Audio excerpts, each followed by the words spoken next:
January 1st, 2024. You know what that means? Vinyl Tag 2024. Stay tuned.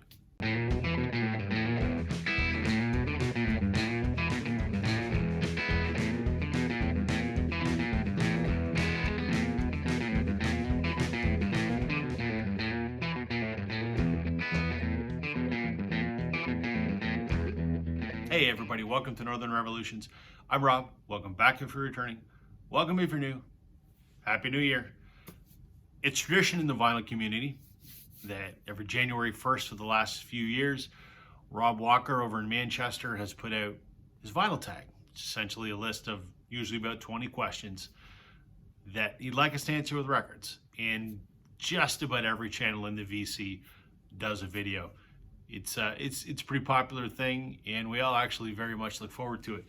It's a great way to dive a little deeper into your collection to show some stuff that maybe you wouldn't normally.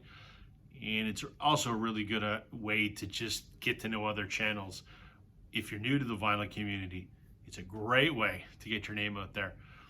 I started 2 years ago later this month, end of January, and it was one of the first videos that I did, a month after everybody else, but nonetheless, it was a great experience to kind of get yourself out there. So come along with me as I answer Rob Walker's questions. I'll leave a link to his original video in the description. Question number one, show your favorite purchase of 2023. This will be repetitive because I just showed this in my year in review that I posted yesterday, and I've talked about it before, but it is my favorite purchase, so I have to show it. This incredible album from 1995, Amanda Marshall's self-titled debut, was reissued on vinyl. There was a music on vinyl pressing a few years ago, hard to find. This is the first widespread release from earlier this year. She just started a comeback tour. She's been out of the music business for 20 years. This is an absolutely incredible album. It's kind of Sheryl Crow with a little bit of soul, is what I like to describe it. A landmark Canadian album in the 90s, was all over Much Music, which is like our MTV, was all over the radio, had a string of hits off this record. Didn't do much outside of Canada, but have loved this album since 1995, so was thrilled when it came out on vinyl. This is the white vinyl pressing. There's a black one as well. So Amanda Marshall's self-titled debut, my favorite purchase of 2023.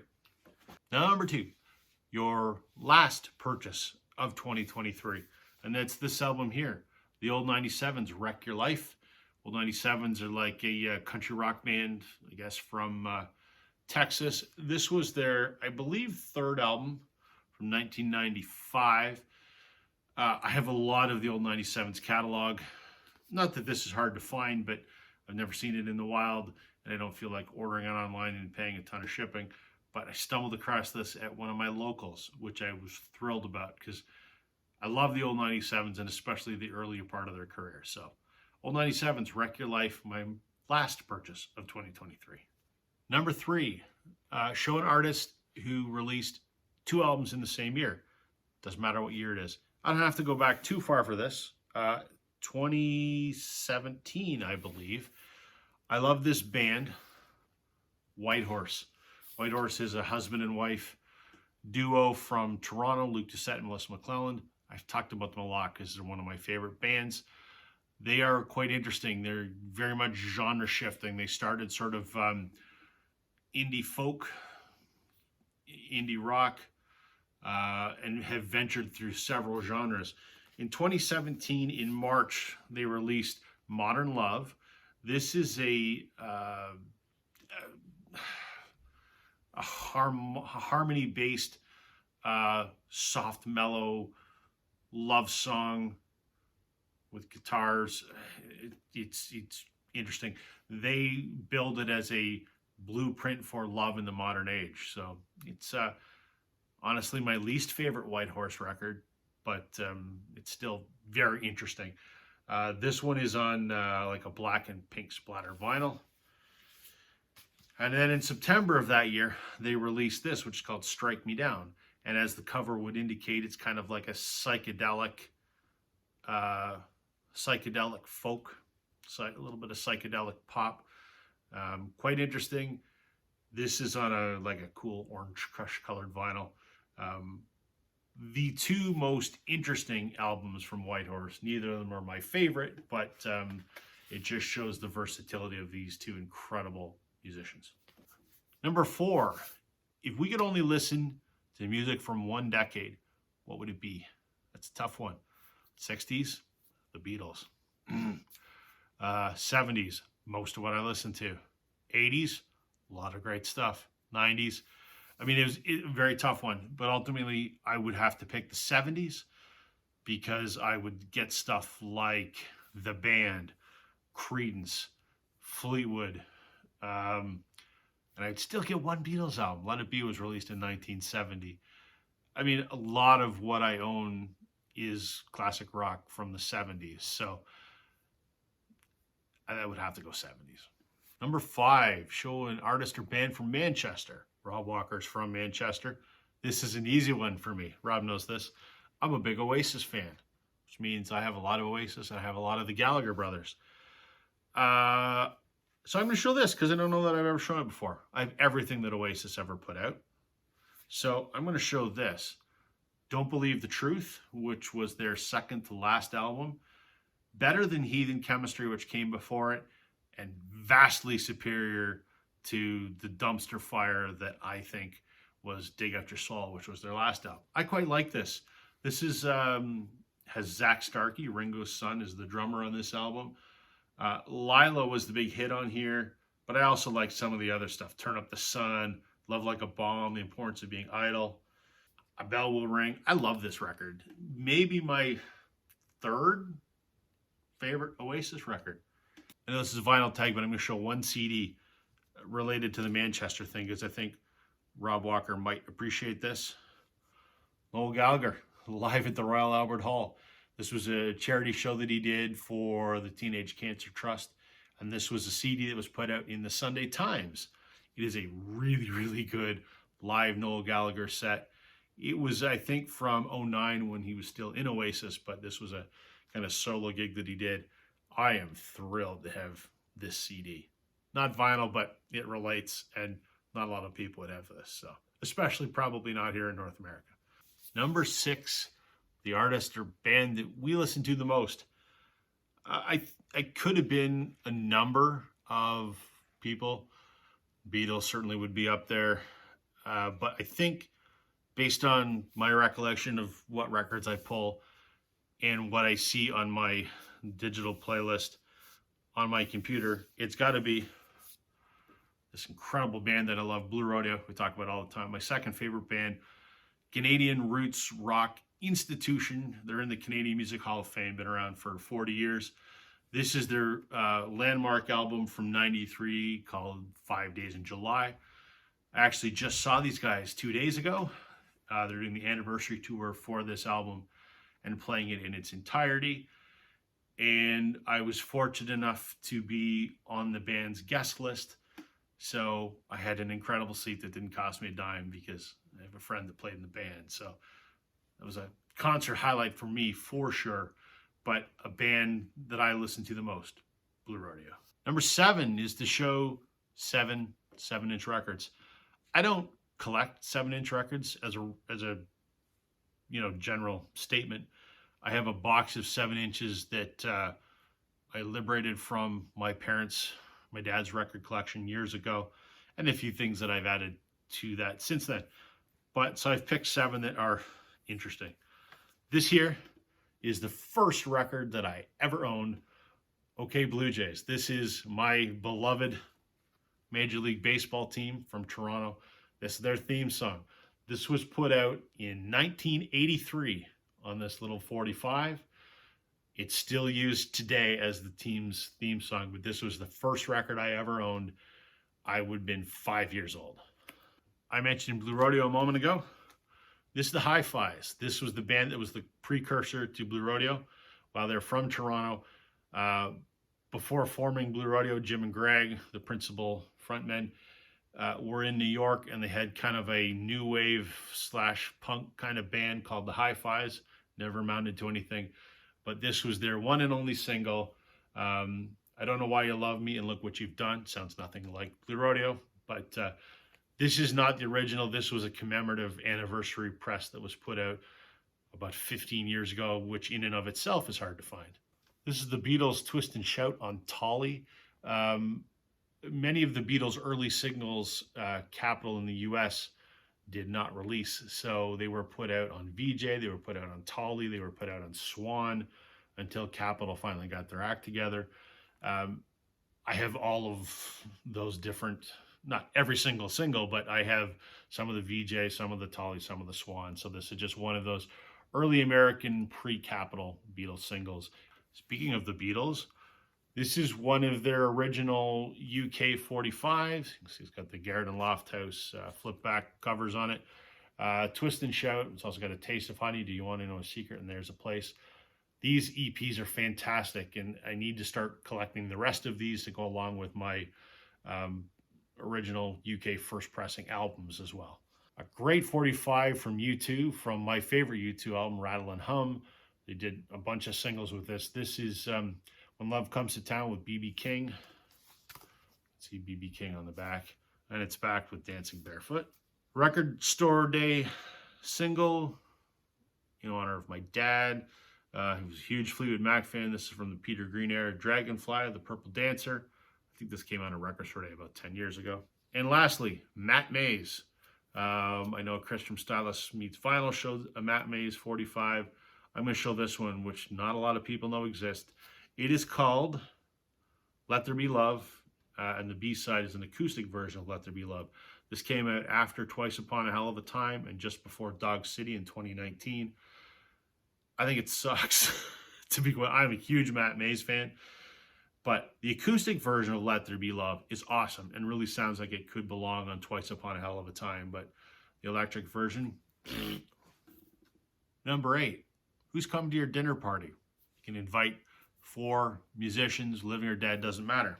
So I'm going to start, obviously, with my favorite musician of all time, John Lennon. Just would love to spend time with the man and hear what he had to say. The second guest at my imaginary dinner party, get Matthew Sweet out of the picture, Susanna Hoffs from the Bengals, my fantasy wife. Hubba hubba. Third guest at my fictional dinner party is the late Robbie Robertson from the Band, one of my absolute favorite musicians of all time, from one of my favorite bands. And lastly, John Fogerty from Creedence, but I'm not going to show a Creedence record. I'm going to show the Blue Ridge Rangers, which was a project he did after Creedence. Not as good as Creedence, but I just thought I'd show this for shits and giggles. So John Lennon, Susanna Hoffs, Robbie Robertson, and John Fogerty. I think that all is something interesting to talk about, and if they decided to make some music together, that might be kind of cool too. Number 8, showing artists we lost last year. I could have shown Robbie Robertson, who that loss hit me fairly profoundly, but I'm going to go with this one instead. Another, well, probably the greatest Canadian music legend, Gordon Lightfoot. What a national treasure this man was, and what a loss. Number 9, if you could only listen to music from one country, what would it be? No brainer. I love the UK. I love England. Tons of British music in my collection. Like America too, but it's no brainer. Canada. I didn't wear the shirt on purpose, but it's cold in my basement. I pride myself kind of on being the Canadian music guy. I have, 500 records and 800 CDs-ish, and well over half is Canadian music. Canadian music is what I'm passionate about. I like to joke I'm the Ben Rankins of Canada. So, there's all the exports that people know about. Rush, the Guess Who, Gordon Lightfoot, Neil Young, Joni Mitchell, more contemporary, Bryan Adams, Shania Twain. And we had some real stinkers that we decided to give to the Americans because we didn't want them, like Justin Bieber. Sorry. Celine Dion. Sorry about that one too. But there's a ton of other Canadian music, and I am immensely passionate about supporting Canadian music, buying Canadian music, going to see Canadian music in concert. So some of my favorites that I talk about regularly, I think the best artist in Canada, Adam Baldwin. The Sadies, an incredible country rock, psychedelic, whatever band from Toronto. Cuff the Duke. Amazing female voice in Canada, Davina Doyle. legendary Tom Cochrane and Red Rider. The list goes on and on and on. Without question, Canada. Number 11, 3 VC channels that you discovered this year. This was an easy one. I mean, I discovered lots. 2 of my very, very good friends, Jason Arsenault and Alex from Beer and Vinyl. I'm going to start with those 2. I love those guys. I do a weekly live stream with them over on Glen Kellaway's channel. I've done a podcast episode with them for the Vinyl Community Podcasts. Jason and I do an album exchange. I do a lot with those guys. And I like to take a little bit of pride. I encourage both of them to start their channels. Jason was a regular commenter on my videos, and we communicated offline quite a bit. And I finally said, man, you got to start a channel. And he was a little bit nervous too, so I dragged him onto one of our Wednesday live chats when I was hosting, and he was very good. And I dragged him on another one, and it got to be a little bit good practice for him, and he started his own channel. Kind of the same deal with Alex. He was kind of sitting on the fence, and I was participating, dragged him onto a couple live streams, and then I sent him a record, and I said, you got to do a video. And that was his first video. So I love those guys, and I like that I kind of gave them a gentle push out of the nest because both of them are great. In fact, I think they do this better than I do. So hats off to you fellas. And the other one I wanted to mention, Jack, the Vinyl Martini, another fellow Canadian from out west, knowledgeable guy, very, very personal, got a great record collection. I'll leave links to all 3 of their channels. Number 12, show an album you bought as a teenager. I bought lots of albums when I was a teenager. I got into music when I was a teenager. And I bought a lot of vinyl when I was a teenager, which no one was buying vinyl at the time because I was in the 90s. But I'm going to show this one because I don't think I've shown it before, U2's Pop. Not one of my favorite U2 albums. I like a few of the songs on here. But this was 97. Right in the prime of me discovering music. Girlfriend at the time was a big U2 fan and really got me into U2, and that's when this tour was going on. So pretty significant album for me. Number 12, show a soul or funk album. I don't have any. So I rated my wife's collection because she has a record collection. And we went with the, according to the hype sticker, the King of Soul, Otis Redding, Lonely and Blue. I mean, I've listened to this. Do I know anything about it? Nope. This is, I think this was it's a reissue. It's on blue vinyl. My wife loves Otis. She's got a lot of Otis records, but I picked this one. So, Soul. Number 14, show an album that everyone has and show an album that nobody has. I think this is a pretty safe bet. The first Eagles' Greatest Hits, 71 to 75. This is one of the, I think it's the 4th or 5th biggest selling album in history. It sold close to 50 million copies, 38 times platinum.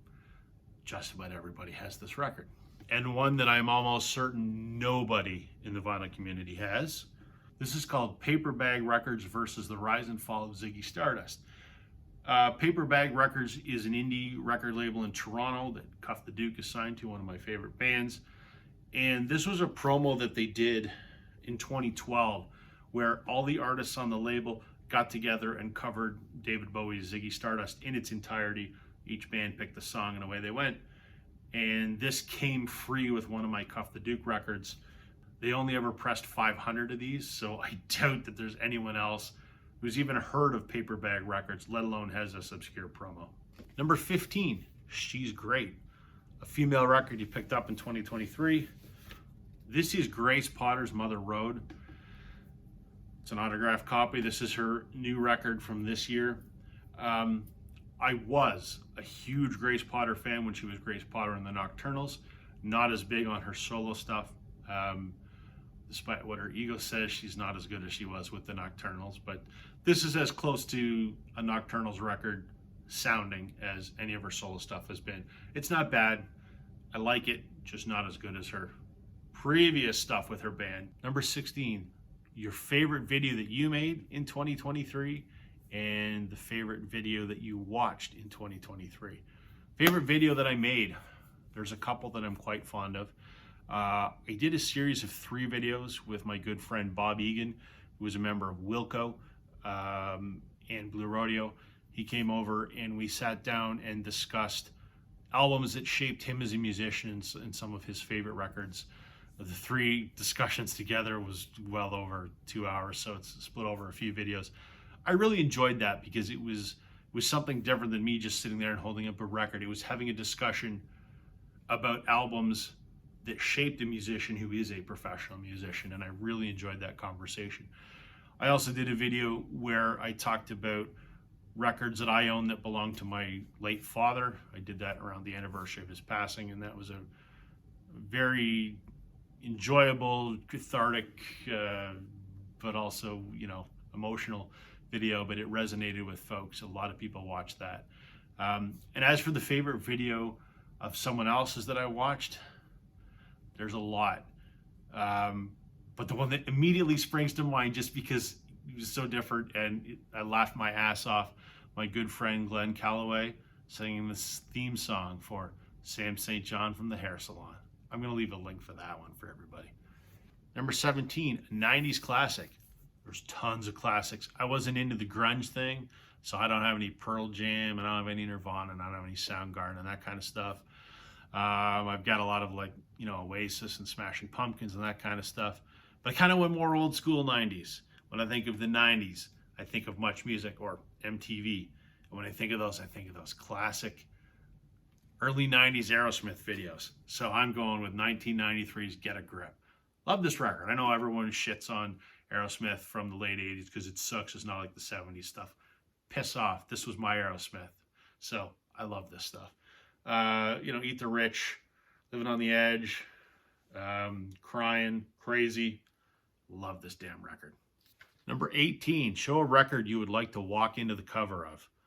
This was a great one. The wife and I sat down here this evening and discussed countless records. And I settled on this one. I would happily walk onto an empty beach with Taylor Swift looking as wonderful as she does. Number 19, show an album that feels like a greatest hits, even though it's not. Instantly, the wife and I looked at each other and went, Come On Over by Shania Twain. This is the Mutt Lange produced mammoth of a record from 97. I guess was one of the greatest country albums of all time. There is 16 songs in here, and I think 9 or 10 of them were singles. This was all over the radio back in the day. I mean, everybody knows this record. So the vast majority of her hits throughout her career come from this record. And number 20, show an album celebrating its 50th anniversary this year. So I'm going to go with Mr. Wanker himself, Eric Clapton, 461 Ocean Boulevard, which came out in 1974. One of my favorite Clapton records, to be quite honest. I love it. I Shot the Sheriff, Motherless Child, Willie and the Hand Jive. Yeah. Steady Rolling Man. Great record. 50th anniversary this year. That will do it, everybody, for my vinyl tag for 2023. Thank you very much, Rob Walker. These are always fun to do. We always look forward to them, and I don't think there is a thread that brings the vinyl community together more than this. Please check out Rob Walker's video if you haven't already, and everyone else that has done them. Thank you, everybody. Catch you on the flip side.